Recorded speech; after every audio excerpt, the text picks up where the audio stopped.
بسم اللہ الرحمن الرحیم. انکئی بات کے ساتھ وجیح احمد صدیقی آپ کی خدمت میں. یہ پروگرام جو ہے پاکستان میں فوج کا سیاسی کردار، یہ اس کی دوسری قسط ہے، اور اس حوالے سے میں بہت ساری باتیں آپ کے سامنے کرنا چاہتا ہوں بہت محتاط طریقے سے، کیونکہ معاملہ پاکستان کی فوج کا ہے، اور اس فوج کو جو ہے ہم چاہتے یہ ہیں کہ اس کی جو اس کے وقار میں، اس کے مورال میں کوئی کمی نہ آئے. اور جب اس کے مورال میں، اس کے وقار میں کمی آتی تو ہمارے وقار میں، ہمارے مورال میں کمی آتی ہے. لیکن ہمیں ان غلطیوں کی طرف بھی نشاندہی کرنا ہے، ان کوتاہیوں کی طرف، ان واقعات کی طرف جن کی وجہ سے اس فوج کو اور پاکستان کو نقصان پہنچا ہے. پروپیگنڈا ایک ایسا سحر ہے جو سر چڑھ کر بولتا ہے. یہی وجہ ہے کہ بعض لوگ آج تک ایوب خان کے دور کو سنہری دور سمجھتے ہیں، اور ہمارے ایک بزرگ نے جو ہمارے پچھلے پروگرام میں چند واقعاتی غلطیوں کی نشاندہی کی ہے، جس کو ہم درست کیے لیتے ہیں.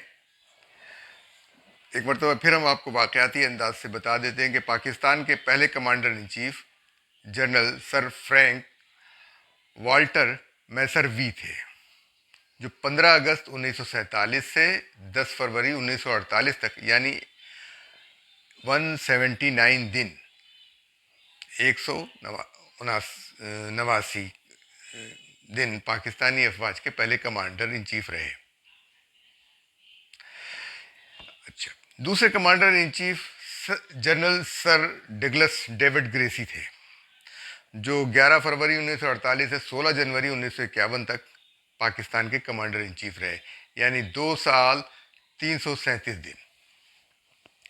تیسرے کمانڈر ان چیف جو پاکستانی تھے اور پہلے پاکستانی جو نیٹو جسے کہیں کمانڈر ان چیف تھے، جنرل محمد ایوب خان، جو 17 جنوری 1951 سے 27 اکتوبر 1958 تک کمانڈر ان چیف رہے، یعنی 7 سال 284 دن.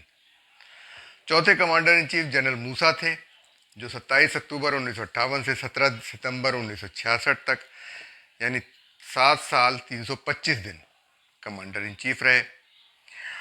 اور پانچویں اور آخری کمانڈر ان چیف جنرل یحییٰ تھے، جو 18 ستمبر 1966 سے 20 دسمبر 1971 تک کمانڈر ان چیف رہے، یعنی 5 سال 93 دن. ایوب خان اور ان کے ساتھیوں نے فوج کی سربراہی کو طویل عرصے تک انجوائے کیا. اس کے بعد جنرل ضیاء الحق، پرویز مشرف، جنرل کیانی اور جنرل قمر جاوید باجوہ نے مقررہ مدت سے زائد عرصے تک فوج کی سربراہی کی. جنرل کیانی اور جنرل باجوہ کی مدت ملازمت میں سول حکومتوں نے توسیع کی ہے. اب آتے ہیں ایوب خان کے ذکر پر. ایوب خان کی کیریئر ہسٹری فیلڈ کمانڈر کے بجائے انتظامی تجربے کو ظاہر کرتی ہے. یعنی ایوب خان لڑاکا فوجی نہیں تھے، ایک ایڈمنسٹریٹو آدمی تھے، ایڈمنسٹریشن میں کام کرتے تھے اور دفتر والے آدمی تھے. اس کے باوجود اپنے آپ کو فوجی کہتے تھے. وہ سول قیادت اور سیاست دانوں کی عزت نہیں کرتے تھے، یعنی وہی بلڈی سویلین والی بات. جبکہ اس وقت زیادہ تر سیاست دان تحریک پاکستان کے رہنماؤں میں شامل تھے اور قائد اعظم کے ساتھیوں میں سے تھے. مخالفین بھی بہت اعلیٰ درجے کے لوگ تھے، جو اگر ان میں سے باچا خان وغیرہ جو جن کی سیاسی بصیرت کو لوگ تسلیم کرتے تھے. لیکن ان کے اندر اگر اختلاف تھا تو سیاسی اختلاف تھا، بہرحال دشمنی نہیں تھی. ایوب خان برما کے محاذ کے بھگوڑے تھے. سردار شوکت حیات خان جو پنجاب کے سیاستدان ہیں، انہوں نے اپنی سوانح عمری میں اس کا انکشاف کیا ہے. میجر جنرل شیر علی پٹوزی سے قیام پاکستان کے بعد پاکستان کے commander in chief general Frank Messervy نے کہا تھا کہ افسران کو ترقی دیتے ہوئے اونچے عہدے کے لیے صحیح آدمی منتخب کیا جائے. جب برطانوی فوجی یہاں سے جائیں تو وہ لوگ آگے آئیں جو سیاسی خواہشات سے آزاد ہوں. یعنی جنرل میسروی کو یہ اندازہ تھا کہ پاکستانی فوج میں پاکستانی لوگ کیا سیاسی جو ہے وہ خواہشات رکھتے ہیں. مگر جب وقت آیا تو جنرل ایوب خان کو صرف 4 سال میں لیفٹیننٹ کرنل سے جنرل بنا دیا گیا اور انہیں کمانڈر ان چیف بھی بنا دیا گیا. جب وہ کمانڈر ان چیف بن گئے تو انہوں نے خود کو فیلڈ مارشل بھی بنا لیا بغیر کوئی بڑی جنگ لڑے. جنرل شیر علی کا کہنا ہے کہ اگر lieutenant general Iftikhar Khan commander in chief بنتے تو آج پاکستان کی تاریخ مختلف ہوتی. پاکستان کی فوج اقتدار پر قبضہ کرنے کی خواہش مند رہی، اس کی پرانی تاریخ ہے. اگر lieutenant general Iftikhar Khan commander in chief بنتے تو آج پاکستان کی تاریخ مختلف ہوتی. پاکستان کی فوج میں سیاست اور اقتدار پہ قبضہ کرنے کی جو خواہش ہے، اس کا اظہار خود ایوب خان کی سربراہی میں جو فوج تھی اس کے اندر ہی ہو گیا اور انہوں نے خود ہی ایک سازش پکڑی جسے راول پنڈی سازش کیس کہا جاتا ہے. یہ جس میں جنرل اکبر خان اور ان کے ساتھ کئی اور لوگ، جن میں فیض احمد فیض بھی جو اس وقت فوجی تھے، وہ شامل تھے. لیاقت علی خان کا تختہ الٹنے کے لیے، کمیونسٹ انقلاب لانے کے لیے یہ تھی.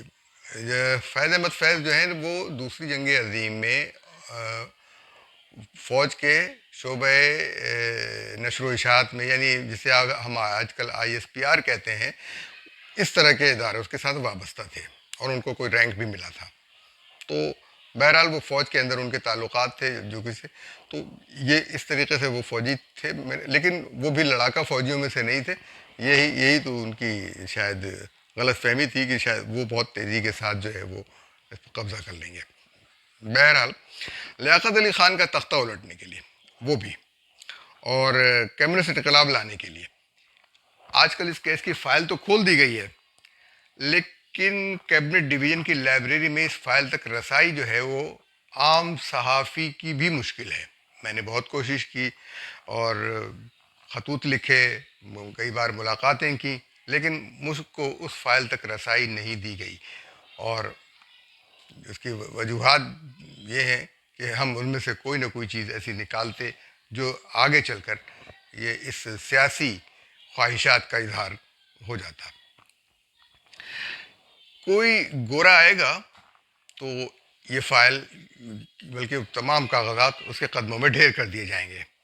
اور اسی طرح حمود الرحمن کمیشن کی رپورٹ جو اوپن کر دی گئی ہے، لیکن اس تک رسائی جو ہے وہ صرف ایک ہی دن رہی جس دن وہ کھولی گئی تھی اور ہم گئے تھے اس رپورٹ کو دیکھنے کے لیے. بہرحال راول پنڈی سازش کیس کا سراغ ایوب خان نے لگایا، لیکن بعد میں انہوں نے خود ہی یہ کام کر ڈالا، یعنی اقتدار پر قبضہ کر ڈالا. اور یہ سازش یہ واضح کرتی ہے کہ فوج سیاست میں ملوث تھی. میجر جنرل شیر علی پٹودی لکھتے ہیں کہ ایوب خان نے اس سازش کا سراغ اپنی پسند کے لوگوں کو آگے لانے کے لیے کیا تھا.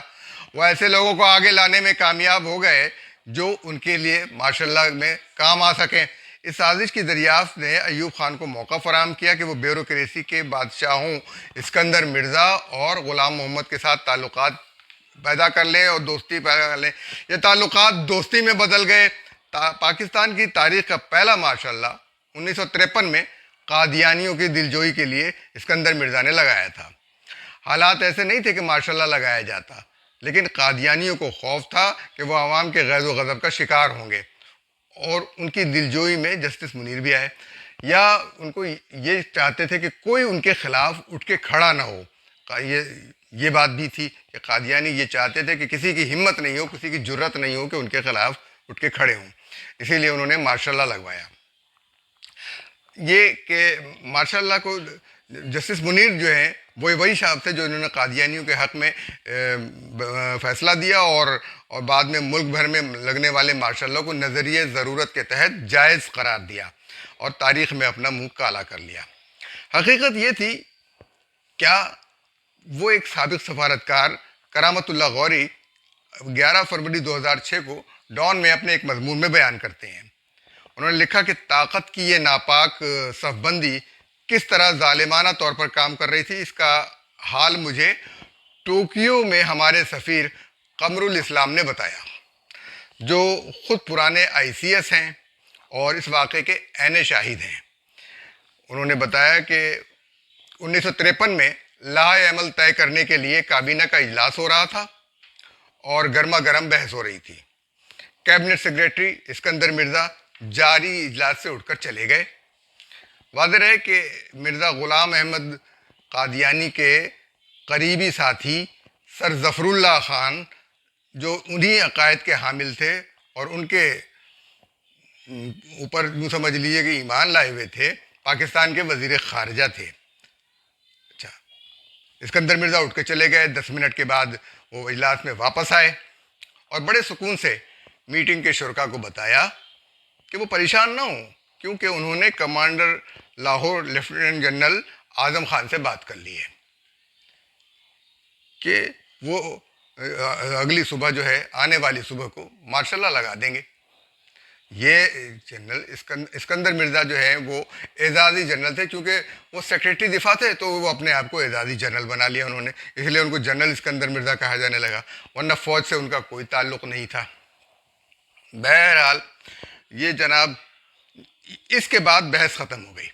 نہ ہی وزیر اعظم اور نہ ہی کسی دوسرے شخص نے اسکندر مرزا کے من مانے فیصلے اور گستاخانہ رویے کو چیلنج کیا۔